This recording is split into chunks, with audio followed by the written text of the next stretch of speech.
extraordinary wave of protest on the Caribbean island. For the Biden administration to meet with Cuban American leaders, why hasn't the president done that yet?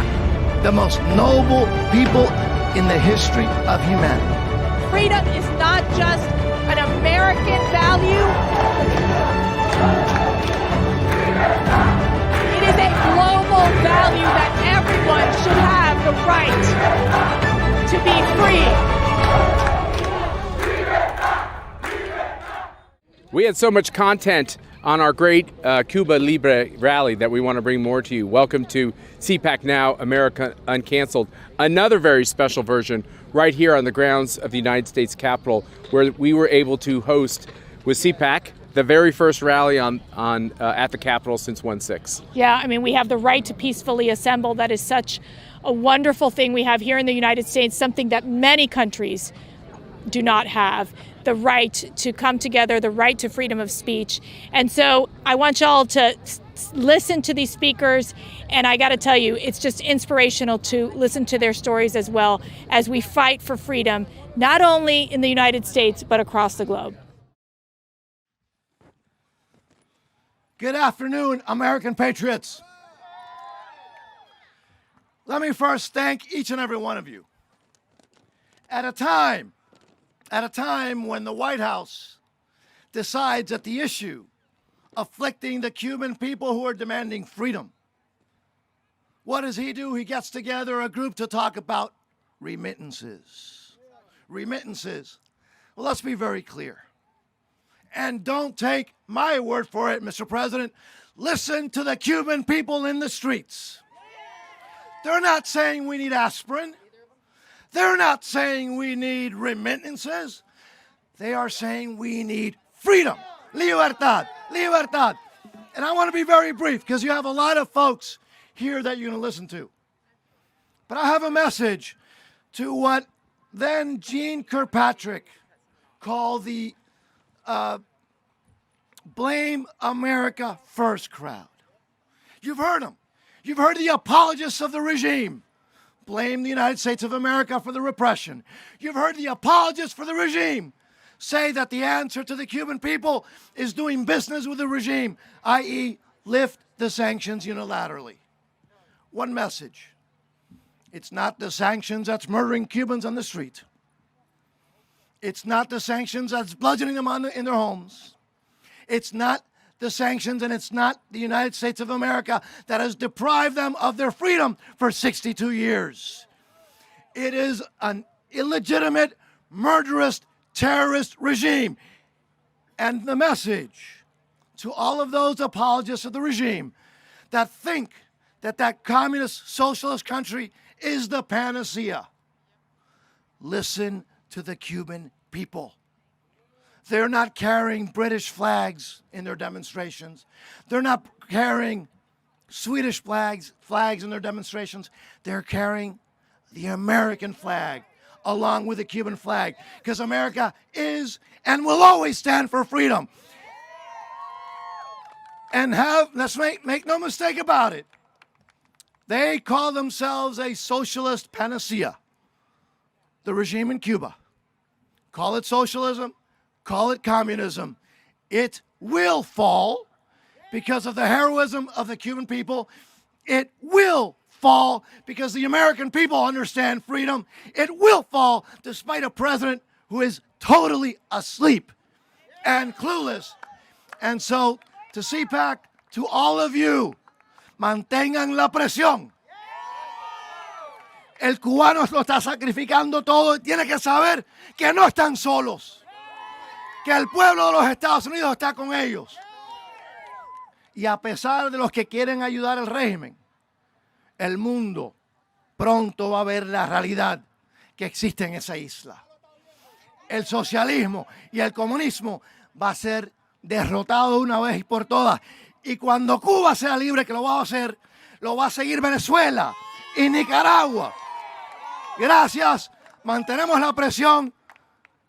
And I end by thanking the most noble people in the history of humanity, the great freedom-loving people in the United States.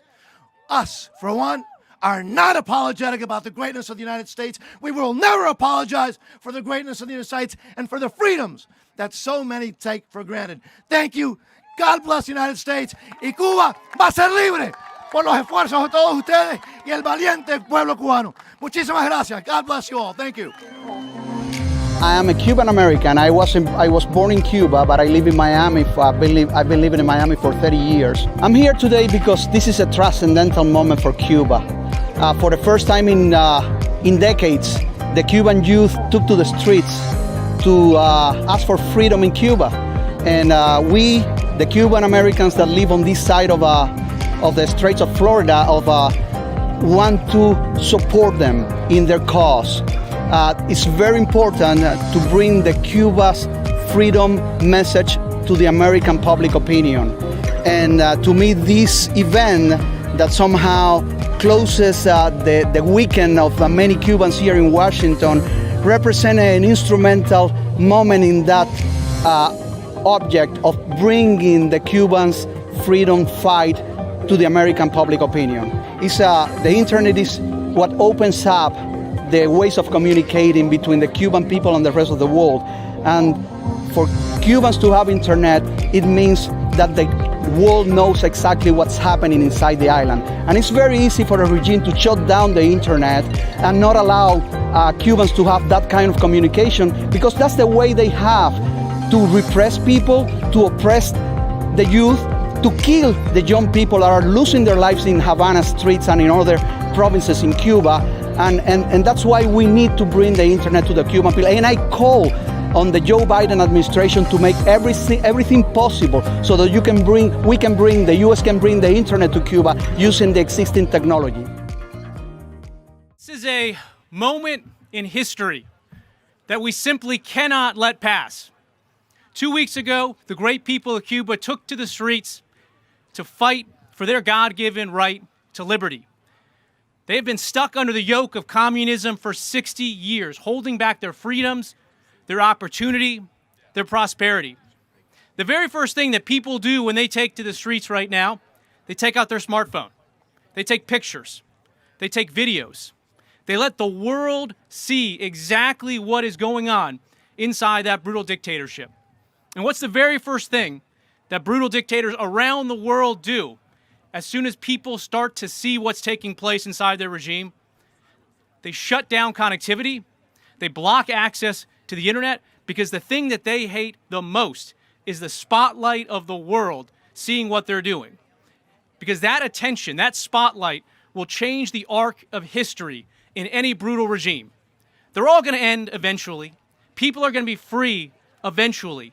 But with the spotlight and the power of internet connectivity, it will accelerate the day that that freedom finally comes. We see it in Venezuela, Iran, Myanmar, and we're seeing it right now in Cuba, with the digital fingerprints of the communist regime of China backing up their censorship efforts. The U.S. invented the internet. It's the greatest driver for freedom and opportunity history has ever known. Just 90 miles from U.S. shores, we have the technological capability to support internet connectivity for the people of Cuba. We can stand with them. We can beam in new internet services from off-island. We can support circumvention tools that allow the people of Cuba to get around the blocking and the filtering of the internet connections that exist right there. We've done this before around the globe. This is not a technological challenge. This is a political challenge. Will the Biden administration stand for freedom and stand with the people of Cuba and give the green light so that American enterprise can get around the internet blockade, deliver internet services to the people of Cuba, and help them right now in their time of need? That's the question, and it's simply a matter of political will. It's been 2 weeks, and I hope we get there. Thanks. I was here since I arrived Saturday evening, and I attended the march yesterday to honor my grandfather, my uncles that were all assassinated by the Castro regime between the years 1960 and 1961. They were assassinated by firing squads led by Che Guevara. And my grandfather was died in combat. They were captains of the military at the time. And my uncle, which was the captain of the Pinal del Rio region, was shot by firing squads 26 days after his wounds were received in combat, and he had maggots eating his wounds for 26 days. They tortured him. And I'm also here for the leader of Damas de Blanco, the movement that began 20 years ago in Cuba. She began a movement of women peacefully walking to church every Sunday, just holding a flower, a sunflower, and the Castro regime would send troops out to beat them up. They were the wives of political prisoners at the time, and they were in prison, something that was called the Primavera Negra, the Black Spring. During that Black Spring, 75 political prisoners were arrested, and I supported them when I was a child.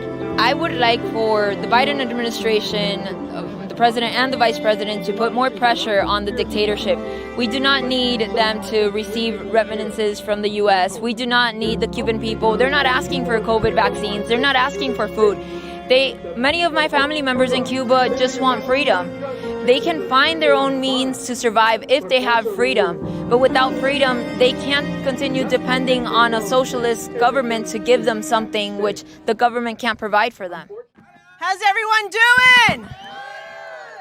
I'm Congresswoman NICOLE MALLIOTAKIS. I am from the state of New York, and I'm a freshman member, and my mom is also a Cuban refugee. She came to this country in 1959 to escape the Castro regime. She loves this country. She is so patriotic about the United States of America, and she wants to preserve our freedoms and liberties, as do I, and I know as you do as well.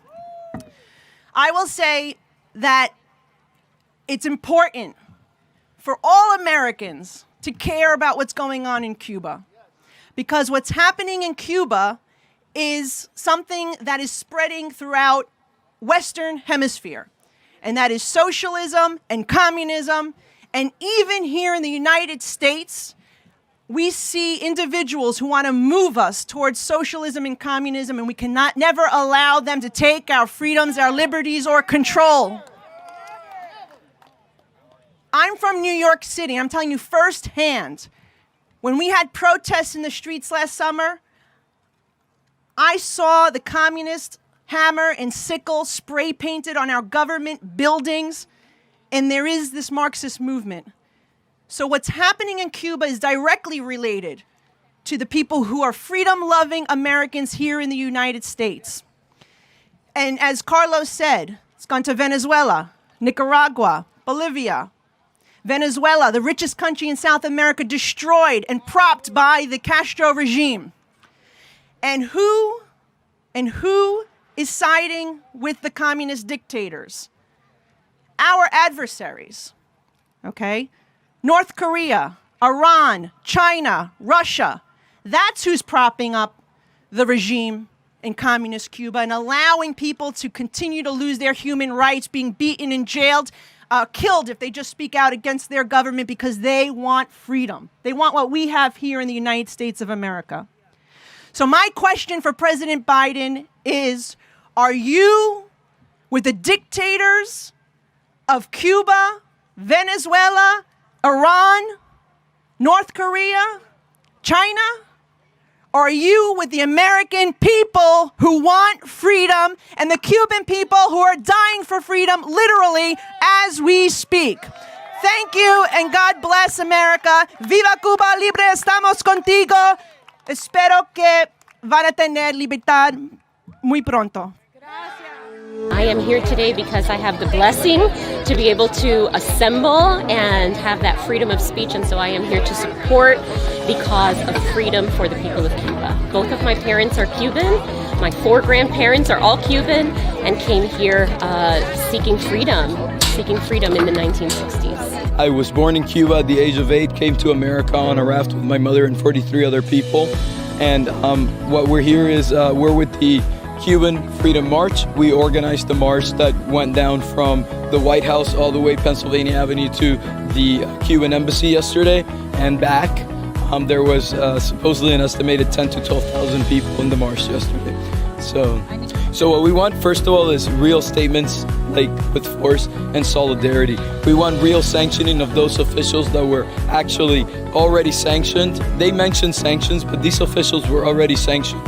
by the previous administration. So we need more than just symbolism. The first and most important thing is taking the bulk of the important initiative of the internet. It's in our hands. We have the best technology companies on earth here in America, the most ingenuitive companies here in America. They need to take real action on this because it's what can most positively affect the Cuban people so their voices are not unheard around the world, which is what the regime is wanting and actively doing. All right, I'm a little short, but hi, you guys. My name's Morgan ZEGERS. I run a nonprofit called Young Americans Against Socialism. What we do is we interview survivors from socialist countries because right now 70% of young Americans would vote for a socialist. Do you ever wonder why that is? Probably because when we are in history class in America, young people learn about Stalin and Lenin and Castro and Maduro, but we just learn that they're bad guys and that they got too much power and people suffered because of it. We do not learn that they came to power like Castro did, calling themselves democratic humanitarians and democratic socialists and promising justice and progress. So when we hear in America from AOC and the squad the same false promises that every socialist says throughout history, what do you know? No red flags go off in young people's minds in America because they cannot connect the dots. I have two asks. Go to fightsocialism.org if you're a survivor and want to tell your story to help young people learn. Second, stop relying on the government schools to teach your kids about government being bad. Stop relying on government schools to teach your kids about history and economics. Do it yourself. If you see a broken family and kids that need learning, take them on as a role model. I really appreciate you guys giving me the time. Thank you so much. We will keep fighting those commies and we'll stand with Cuba. Thank you.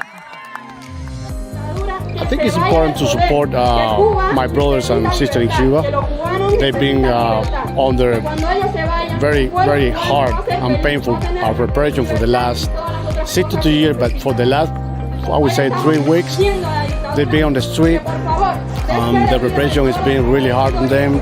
There's over 500 people in jail right now. They're being beaten. Children. I mean, I heard a story about kids 50 years old. In jail right now, and the situation is really, really bad. So we are supporting. We want. That's exactly what we want. The end of the dictatorship in Cuba. Thank you very much. And I have a little bit different story because when I was a young boy of about 6 years old, I actually lived in Cuba. I was born in Cuba, and as a 6-year-old boy, I remember being indoctrinated. Yes, at 6 years old, they start to indoctrinate you. And my father found out that they were trying to indoctrinate me and brought me and my sister and our family to this great country. And I was lucky. I was lucky to be brought here by my parents. 11 million people in Cuba are not so lucky. They're still there. They're being indoctrinated. They're political persecution. They have no food. They have no vaccines. They have no health care. They have political prisoners, thousands of them, and now they're rounding up even more. But that's not what the Cuban people are saying. They're not saying give us food. They're not saying give us vaccines. What they're saying is we want freedom. Freedom. That's all they want. And you know what? What can President Biden do? Yes, we can do everything in our power to restore the internet so the Cuban people can start to communicate among themselves, but also show images around the world of exactly what's going on in Cuba, how they're being repressed, how they're beaten, how kids are being taken out of their homes and thrown into jail, or actually put into service in defense of the indefensible, which is the regime. All we ask, maybe the president can do this. Why doesn't he go on national TV and say, President Diaz-Canel, will you just leave? If you just leave, then all of those problems are resolved. The Cuban people will have food. The Cuban people will have vaccines. They'll have health care. All the political prisoners will be freed. There'll be freedom of the press, freedom of expression, the liberties that we enjoy here in America. That's all you have to do. Just leave. But they won't. They won't because they want power and they want to continue oppress the Cuban people. And so, for me as an immigrant from Cuba who saw firsthand what they do, who saw the evils of socialism, who saw the evils of communism, I'm asking for the president to take action now, because the Cuban people want freedom, and the Cuban people want freedom now. We will not go away. Time is not going to diminish our wants, our desire to see a free Cuba. That's what I want to see. I know that that's all my compatriots down in South Florida, all the Cuban Americans that are all over this country, all over the world. They want to see a free Cuba. And again, President Diaz-Canel, and I'm sorry I have to call you President because you're not, you're just a crook, all right? Please just leave. If you leave, everything will be fine in Cuba. And by the way, a lot of things will be much better in Central and South America too. All right. So thank you all. God bless you. Unas palabras en español. Simplemente lo que quiere el pueblo cubano es la libertad. No es comida, no es remesas, no son vacunas, es la libertad. Y es muy simple, es muy simple. La cosa que tiene que hacer Diaz-Canel es que se tiene que ir. Y si se va, todos los problemas del pueblo cubano se van a resolver. ¿Okay? Y con eso, muchas gracias a todos, que Dios los bendiga y que viva Cuba Libre. ¡Viva Cuba Libre! I hope you enjoyed our special edition of CPAC Cuba Libre. This freedom fight is for not only in Cuba and other places across the globe, but here in the United States. We are going to keep doing that every single day. Every day. So thanks so much for joining us.